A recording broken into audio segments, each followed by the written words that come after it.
31/10/2021 अव्यक्त मुरली को स्पष्टीकरण करेंगे आदरणीय पार्वती भौणी।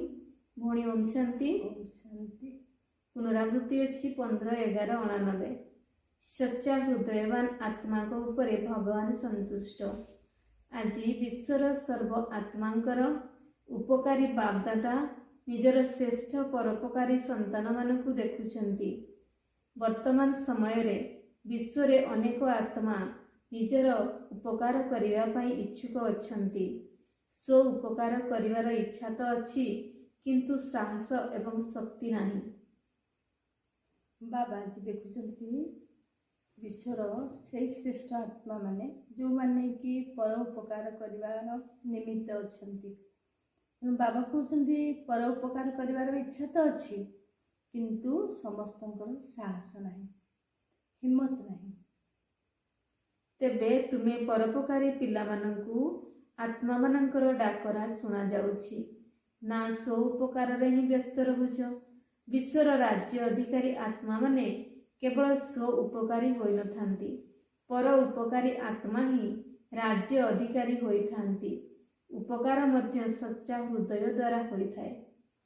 तेणु बाबा एभली पर उपकारी पिला मानक भितरे हिम्मत भरिबा पाई कहउचंती तुमे माने वर्तमान पर्यंत स्व उपकार रे बिजी रहुच ना अन्य आत्मा मानकर पुकार बा डाक तुम मानकु शुभुछि।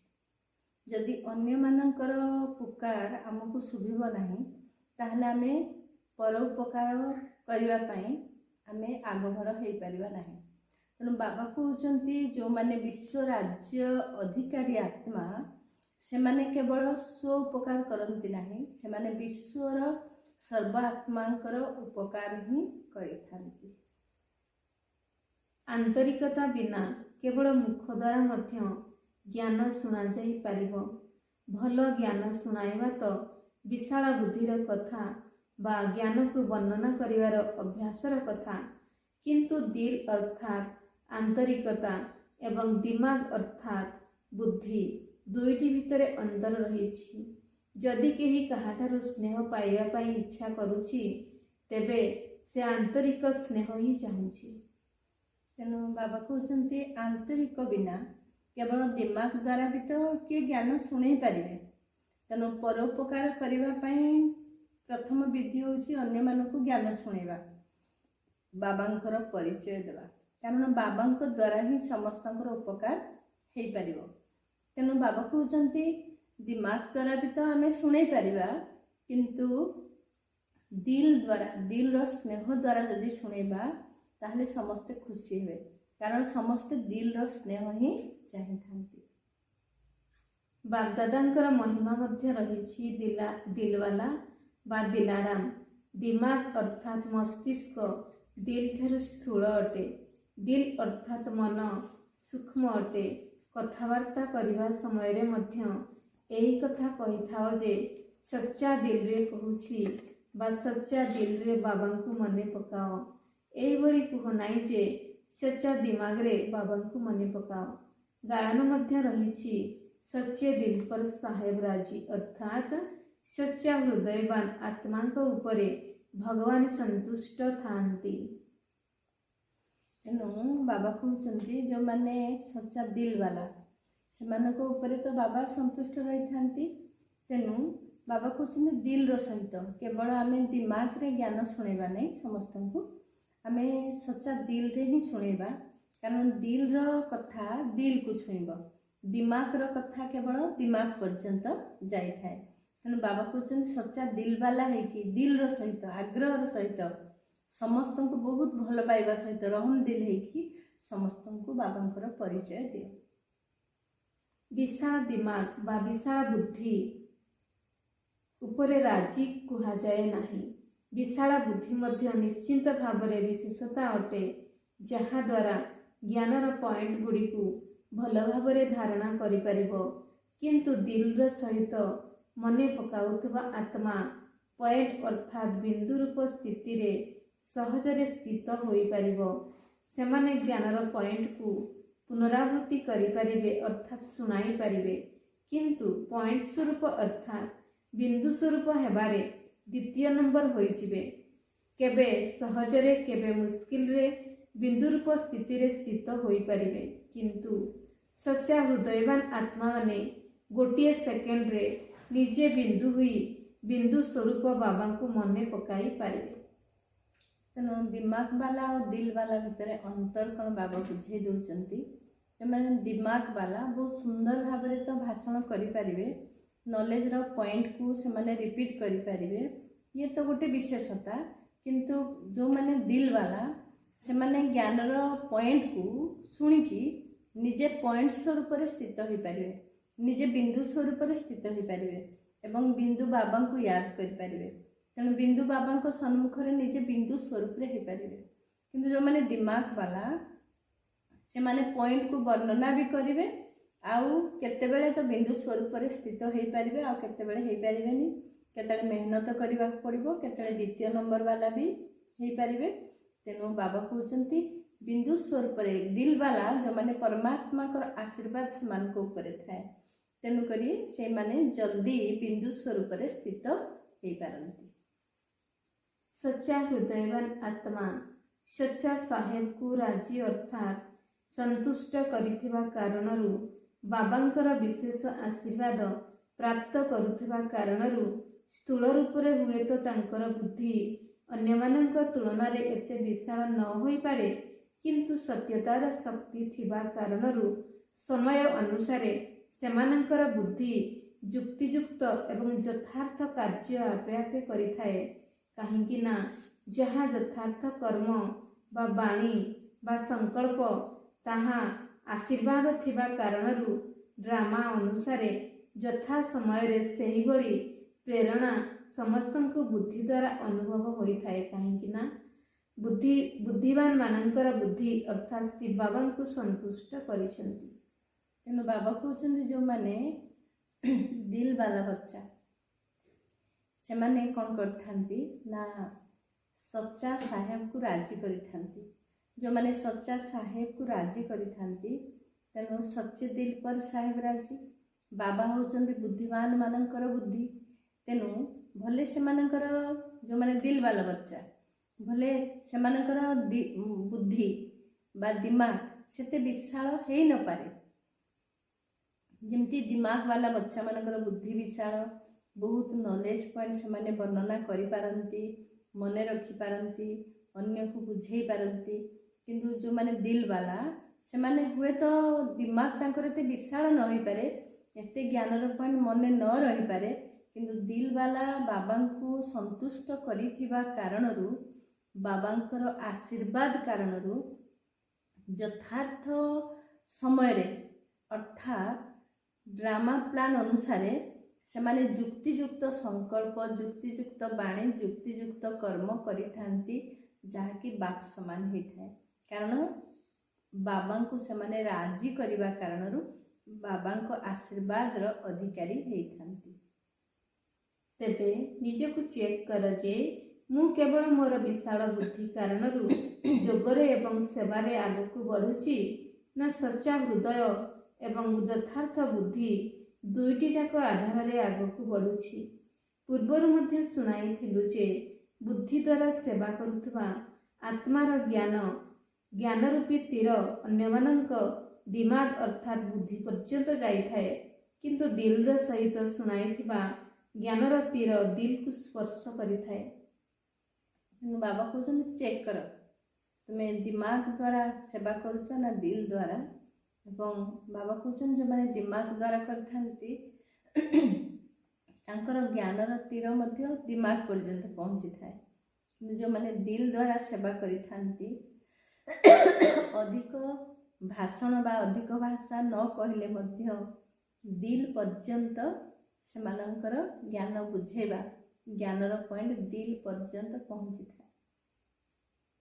जेपरि स्थापनार आदि समय रे देखिच सेवार प्रथम ग्रुप रे थिबा आत्मा मानकर विशेषता कौन थिला?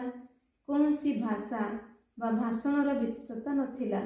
आजिकाली जेपरि बहुत भाषण करि पारुछ, भिन्न भिन्न दृष्टांत एवं कहानी आदि भल सुनाई पारुछ, एई भली प्रथम ग्रुप वाला भाषा जणा बाला को भाषा जणा नथिला, କିନ୍ତୁ କ'ଣ ଥିଲା? ସଚ୍ଚା ହୃଦୟର ଶବ୍ଦ ବା ଭାଷା ଥିଲା। ତେଣୁ ବାବା କହୁଛନ୍ତି ପ୍ରଥମ ଗ୍ରୁପ ଅର୍ଥାତ୍ ଯେତେବେଳେ ଯଜ୍ଞର ସ୍ଥାପନା ହେଲା ସେତେବେଳେ ଦାଦୀମାନଙ୍କ କଥା ବାବା କହୁଛନ୍ତି। ସେମାନଙ୍କ ପାଖରେ ସେମିତି ବହୁତ ଦୃଷ୍ଟାନ୍ତ ନଥିଲା, ବହୁତ ଉଦାହରଣ ଦେଉନଥିଲେ, କିନ୍ତୁ ସେମାନଙ୍କର ଜ୍ଞାନ ବୁଝାଇବାର କଳାରେ କ'ଣ ଥିଲା ନା ସଚ୍ଚା ଦିଲ୍ ଥିଲା। ତେଣୁ ଦିଲ୍ର ଭାଷା, ନୟନର ଭାଷା ଅନ୍ୟମାନଙ୍କ ପାଖକୁ ସହଜରେ ପହଞ୍ଚି ପାରୁଥିଲା। ସେଥିପାଇଁ ସେମାନଙ୍କର ଦିଲ୍ର ଭାଷା ଅନେକ ଆତ୍ମାକୁ ଦିଲାରାମଙ୍କର ଆପଣାର କରିବାର ନିମିତ୍ତ ହେଲା। ମୁଖର ଭାଷା ମିଶାମିଶି ଥିଲା, କିନ୍ତୁ ନୟନର ଭାଷା ଆତ୍ମିକ ଭାଷା ଥିଲା। ସେଥିପାଇଁ କେହି ତାଙ୍କର ଭାଷାକୁ ଦେଖିନଥିଲେ, କିନ୍ତୁ କଣ୍ଟାରୁ ଗୋଲାପ ସଦୃଶ ହୋଇଗଲେ। ତେବେ ସେହି ପ୍ରଥମ ଗ୍ରୁପର ଆତ୍ମାମାନଙ୍କର ସେବାର ସଫଳତାକୁ ଏବଂ ବର୍ତ୍ତମାନ ସମୟର ବୁଦ୍ଧିର ତୁଳନା କଲେ ଅନ୍ତରତଃ ଦେଖାଯାଉଛି ନା? ତେଣୁ ବାବା ଦେଖୁଛନ୍ତି ସେତେବେଳେ ସେମାନେ ଯେଉଁ ଜ୍ଞାନର ତୀର ଦେଇଥିଲେ ସେଥିରେ ଅନେକ ଆତ୍ମା କଣ୍ଟାରୁ ଫୁଲ ବନି ଯାଇଥିଲେ। କାରଣ ନୟନର ଭାଷା, ଆତ୍ମିକ ଭାଷା ସମସ୍ତଙ୍କ ଦିଲ୍ ପର୍ଯ୍ୟନ୍ତ ପହଞ୍ଚି ପାରୁଥିଲା। ତେଣୁ ବାବା ଅନ୍ତର ଦେଖୁଛନ୍ତି ସେତେବେଳର ଗ୍ରୁପ ଆଉ ବର୍ତ୍ତମାନର ଗ୍ରୁପ ମଧ୍ୟରେ ଅନ୍ତର ଦେଖୁଛନ୍ତି ଯେ ଦିମାଗର ସେବା କିଭଳି ଆଉ ଦିଲ୍ର ସେବା କିଭଳି। ସେହିପରି ଆରମ୍ଭ ସମୟର ସେହି ପ୍ରଶ୍ନ ମଧ୍ୟ ବର୍ତ୍ତମାନ ପର୍ଯ୍ୟନ୍ତ ଚାଲିଛି। ତାହା କ'ଣ? ମୁଁ କିଏ? ଏବେ ମଧ୍ୟ ବାପଦାଦା କହୁଛନ୍ତି ଯେ ନିଜେ ନିଜକୁ ପଚାର, ମୁଁ କିଏ?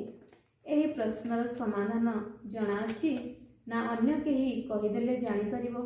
ଯଦି ଅନ୍ୟ କେହି ବି କହିଦେବ, ତେବେ ସେ ନିଜର କଥାକୁ ଚଳାଇବା ପାଇଁ ଚେଷ୍ଟା କରିବ। ଏମିତି ନୁହେଁ ସେମିତି। ସେଥିପାଇଁ ନିଜେ ହିଁ ନିଜକୁ ଦେଖ। ତେଣୁ ବାବା ଦେଖୁଛନ୍ତି ସେ ପ୍ରଥମ ସମୟରେ, ପ୍ରଥମ ଗ୍ରୁପରେ ଯେଉଁ ପ୍ରଶ୍ନ ଥିଲା ସେଇ ପ୍ରଶ୍ନ ବର୍ତ୍ତମାନ ପର୍ଯ୍ୟନ୍ତ ହିଁ ଚାଲିଛି। ଆଉ ବର୍ତ୍ତମାନ ପର୍ଯ୍ୟନ୍ତ ତାକୁ ହିଁ ସମସ୍ତେ ରିଏଲାଇଜ୍ କରୁଛନ୍ତି ନା ତାହା କ'ଣ ଥିଲା ନା ମୁଁ କିଏ। ତେଣୁ ମୁଁ କିଏର ଉତ୍ତର ଆମେ ଯେପର୍ଯ୍ୟନ୍ତ ଜାଣିନାହାନ୍ତି ସେ ପର୍ଯ୍ୟନ୍ତ ଆମକୁ ଏଇ ଜ୍ଞାନର ରୁଚି ମଧ୍ୟ ଆସିବ ନାହିଁ। ତେଣୁ ଆମେ ପଚାରିବା ନିଜକୁ ନିଜେ ଯେ ପ୍ରକୃତରେ ମୁଁ କିଏ, କେମିତି, ମେ କୌନ, ଯାହାକି ଦାଦି କହନ୍ତି, ଦାଦି ଜାଣିକି ମେ କୌନ, मेरा कौन, मुझे क्या करना है। ତେଣୁ ଆମେ ସମସ୍ତେ ମୁଁ କିଏ ସେଇ ପ୍ରଶ୍ନର ଉତ୍ତର ନିଜକୁ ନିଜେ ଯଦି ବାରମ୍ବାର ପଚାରିବା ତାହେଲେ ଆମେ ସବୁ ରାଜ ବା ରହସ୍ୟକୁ ବୁଝିପାରିବା। କେତେକ ସନ୍ତାନ ନିଜେ ନିଜକୁ ଚେକ୍ ତ କରୁଛନ୍ତି, କିନ୍ତୁ ନିଜକୁ ଦେଖିବାର ଦୃଷ୍ଟି ମଧ୍ୟ ଦୁଇ ପ୍ରକାରର। ସେଥିରେ ମଧ୍ୟ କେହି କେହି ନିଜକୁ କେବଳ ବିଶାଳ ବୁଦ୍ଧି ରୂପୀ ଦୃଷ୍ଟି ଦ୍ୱାରା ଚେକ୍ କରୁଛନ୍ତି। ଯେଉଁମାନେ କି ଅବହେଳା ପଣିଆର ଚଷମା ପିନ୍ଧିଛନ୍ତି, ସେମାନଙ୍କୁ ସବୁ କଥାରେ ଏହି କଥା ଦେଖାଯିବ ଯେ ମୁଁ ଯେତିକି ବି କରିଛି, ଚାହେ ତ୍ୟାଗ ହେଉ, ସେବା ହେଉ ବା ପରିବର୍ତ୍ତନ ହେଉ, ସେତିକି ବହୁତ।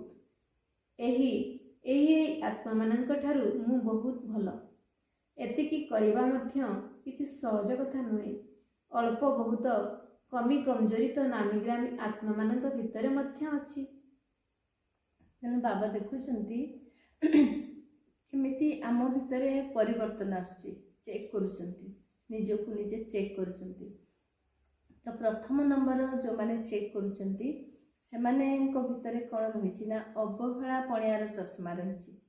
କ'ଣ ନା ସେମାନେ କହୁଛନ୍ତି ମୁଁ ଯେତିକି ତ୍ୟାଗ, ଯେତିକି ସେବା, ଯେତିକି ମୁଁ ସ୍ୱପରିବର୍ତ୍ତନ କରିଛି, ବହୁତ କରିଛି, ଅନ୍ୟମାନଙ୍କ ତୁଳନାରେ ମୁଁ ବହୁତ କରିଛି।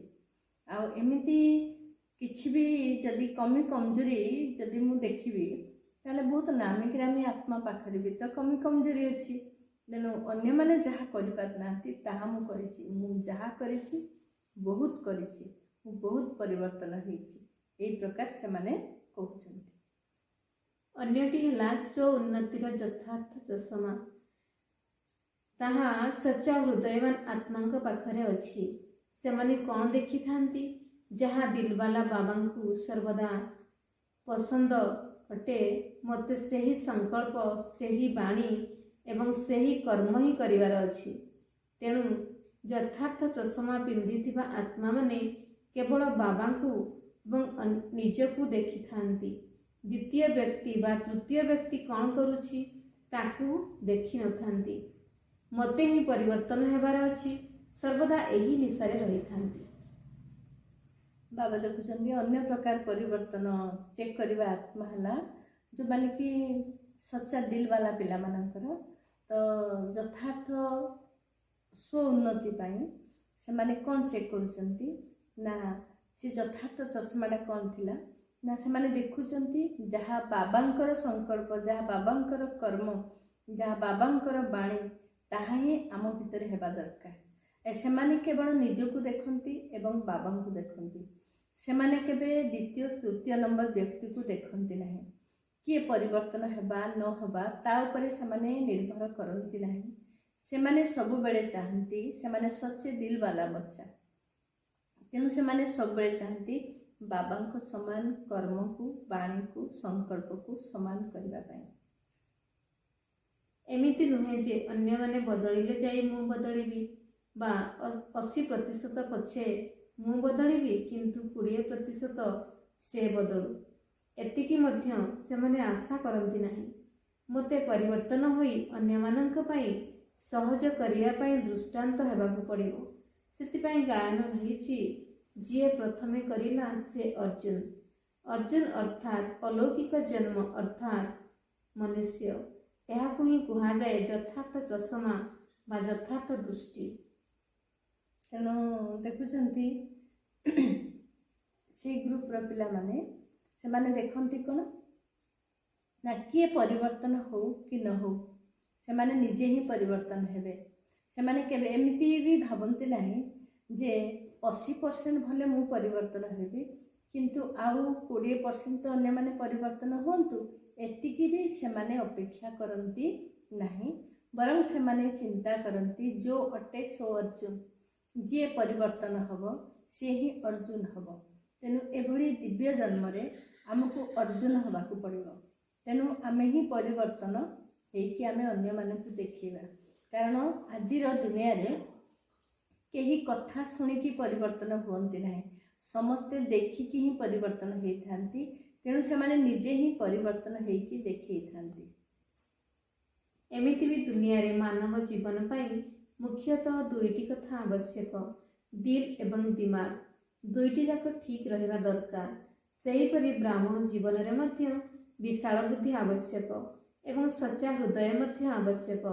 ତେବେ ସଚ୍ଚା ହୃଦୟବାନ ଆତ୍ମାକୁ ଦିମାଗର ଲିଫ୍ଟ ମିଳିଥାଏ, ଅର୍ଥାତ୍ ବିଶାଳ ବୁଦ୍ଧି ସହଜରେ ପ୍ରାପ୍ତ ହୋଇଥାଏ।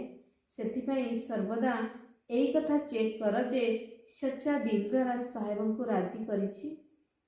ତେଣୁ ବାବା କହୁଛନ୍ତି ଯେଉଁମାନେ ସଚ୍ଚା ଦିଲ୍ ବାଲା ସେମାନଙ୍କୁ ମଧ୍ୟ ଲିଫ୍ଟ ମିଳିଥାଏ, ଗିଫ୍ଟ ମିଳିଥାଏ। ତେଣୁ ବାବା କହୁଛନ୍ତି ସଚ୍ଚା ଦିଲ୍ ବାଲା ତେଣୁ ଚେକ୍ କରିବା ଦରକାର ଯେ ମୁଁ ବାବାଙ୍କୁ ରାଜି କରିଛି ତ, ସଚ୍ଚା ସାହେବକୁ ରାଜି କରିଛି ତ।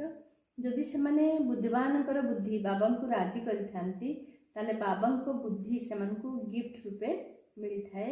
ତେଣୁ ସେମାନେ ସଂକଳ୍ପ, ବାଣୀ, କର୍ମକୁ ଯଥାର୍ଥ ଭାବରେ ବ୍ୟବହାର କରିଥାନ୍ତି। ଆଜି ସବୁ ଟିଚର ମାନେ ବସିଛନ୍ତି, ତେବେ ଟିଚର ମାନେ ଠିକାଦାର ମଧ୍ୟ ଅଟନ୍ତି।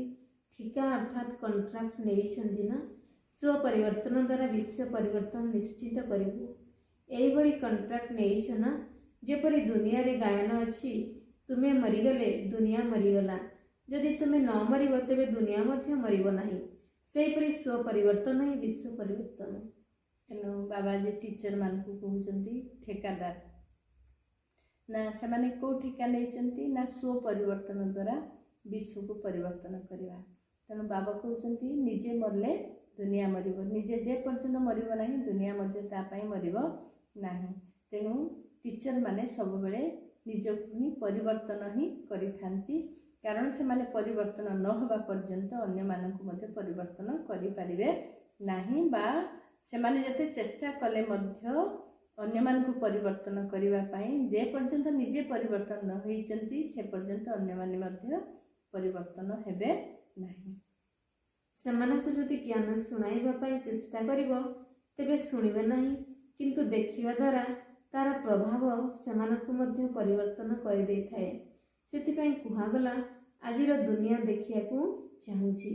ତେଣୁ ଟିଚର ମାନଙ୍କର ଏହା ହିଁ ହେଉଛି ବିଶେଷ କର୍ତ୍ତବ୍ୟ ନିଜେ କରି ଦେଖାଅ ଅର୍ଥାତ୍ ପରିବର୍ତ୍ତନ ହୋଇ ଦେଖାଅ।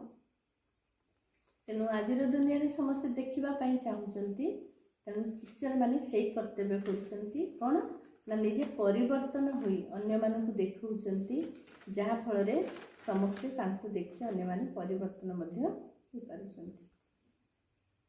ଆଜିର ବରଦାନ ଅଛି ସର୍ବଦା ଅତୀନ୍ଦ୍ରିୟ ସୁଖର ଅନୁଭୂତି କରୁଥିବା ଅଟଳ ଅଖଣ୍ଡ ସ୍ୱରାଜ୍ୟ ଅଧିକାରୀ ହୁଅ। ଯେଉଁ ପିଲାମାନେ ସଙ୍ଗମ ଯୁଗରେ ଅତୀନ୍ଦ୍ରିୟ ସୁଖର ସମ୍ପତ୍ତିକୁ ସଦାକାଳ ପାଇଁ ପ୍ରାପ୍ତ କରିନିଅନ୍ତି, ଅର୍ଥାତ୍ ଯେଉଁମାନଙ୍କର ବାବାଙ୍କର ଉଇଲ୍ ଅର୍ଥାତ୍ ଇଚ୍ଛାପତ୍ର ଉପରେ ସମ୍ପୂର୍ଣ୍ଣ ଅଧିକାର ରହିଛି, ସେମାନେ ଉଇଲ୍ ପାୱାର ଅର୍ଥାତ୍ ଦୃଢ଼ ଇଚ୍ଛା ଶକ୍ତିର ଅଧିକାରୀ ଅଟନ୍ତି। ସେମାନଙ୍କୁ ଅତୁଟ ଅଟଳ ଅତୀନ୍ଦ୍ରିୟ ସୁଖର ଅନୁଭୂତି ହୋଇଥାଏ। ଏହିଭଳି ୱାରିସ୍ ଅର୍ଥାତ୍ ସମ୍ପୂର୍ଣ୍ଣ ସମ୍ପତ୍ତିର ଅଧିକାରୀ ଆତ୍ମାମାନେ ହିଁ ଭବିଷ୍ୟତରେ ଅଟଳ ଅଖଣ୍ଡ ସ୍ୱରାଜ୍ୟର ଅଧିକାର ପ୍ରାପ୍ତ କରିଥାନ୍ତି। ବାବାଜୀ କହୁଛନ୍ତି ଯେଉଁମାନେ ସଦାକାଳ ପାଇଁ ଅତୀନ୍ଦ୍ରିୟ ସୁଖର ଅଧିକାରୀ ହେଇଥାନ୍ତି ସଙ୍ଗମ ଯୁଗରେ, ସେମାନେ ଭବିଷ୍ୟତରେ ମଧ୍ୟ ଅଟଳ ଅଖଣ୍ଡ ରାଜ୍ୟ ଅଧିକାର କରିପାରିଥାନ୍ତି। ତେଣୁ ଯେଉଁମାନେ ସଙ୍ଗମ ଯୁଗରେ ସଦାକାଳ ପାଇଁ ଅତୀନ୍ଦ୍ରିୟ ସୁଖର ଅଧିକାର କରିବେ, ସେମାନେ ବାବାଙ୍କର ଉଇଲ୍ ପାୱାରକୁ ମଧ୍ୟ ଅଧିକାର କରିପାରିବେ। ତେଣୁ ବାବାଙ୍କର ଇଚ୍ଛା ପତ୍ରର ମଧ୍ୟ ଅଧିକାରୀ ହେଇପାରିବେ, ଯାହାଫଳରେ ଭବିଷ୍ୟତରେ ମଧ୍ୟ ଅଟଳ ଅଖଣ୍ଡ ରାଜ୍ୟର ଅଧିକାରୀ ହେଇପାରିବେ। ଆଜିର ସ୍ଲୋଗାନ ଅଛି ଯେଉଁଠାରେ ମୋର ପଣିଆ ଆସିଥାଏ ସେଠାରେ ବୁଦ୍ଧି ବାରମ୍ବାର ଘୁରି ବୁଲୁଥାଏ। ତେଣୁ ଆମେ ତ ଆମର ବୁଦ୍ଧିକୁ ବାବାଙ୍କ ପାଖରେ ଲଗେଇବା ଦରକାର, ଶାନ୍ତି ଧାମରେ ଲଗେଇବା ଦରକାର, ସୁଖ ଧାମରେ ଲଗେଇବା ଦରକାର। ଆମ ବୁଦ୍ଧି ଏକ ବାବା ଦୁସରା ନା କୋଇ ହେବା ଉଚିତ। କିନ୍ତୁ ବୁଦ୍ଧିରେ ଯଦି ଆମେ ମେରାପନ ବା ମୁଁ ପଣିଆ, ମୁଁ ହିଁ ସବୁକିଛି ଠିକ୍, ମୁଁ ଯାହା କରିଛି ଠିକ୍, ମୁଁ ହିଁ ସବୁକିଛି କରୁଛି, ଏଭଳି ମୁଁ ପଣିଆ ଭାବ ଆସିବ, ତାହେଲେ ବୁଦ୍ଧି କ'ଣ ହେବ? ଘୁରି ବୁଲିବ। ବୁଦ୍ଧି ଆଉ ପରମ ଧାମରେ ଲାଗିପାରିବ ନାହିଁ। ଆଜିର ମୁରଲୀକୁ ବହୁତ ସୁନ୍ଦର ଭାବରେ ସ୍ପଷ୍ଟୀକରଣ କରିଥିବାରୁ ଭଉଣୀକୁ ଆମେ ଦିଲ୍ର ସହିତ ଧନ୍ୟବାଦ ଜ୍ଞାପନ କରି ଆଜିର କାର୍ଯ୍ୟକ୍ରମକୁ ଆମେ ଏଇଠି ରଖୁଛୁ। ପୁଣି ଦେଖା ହେବ ଆଗାମୀ ଅଧ୍ୟାୟରେ। ରହୁଛୁ। ଓମ୍ ଶାନ୍ତି।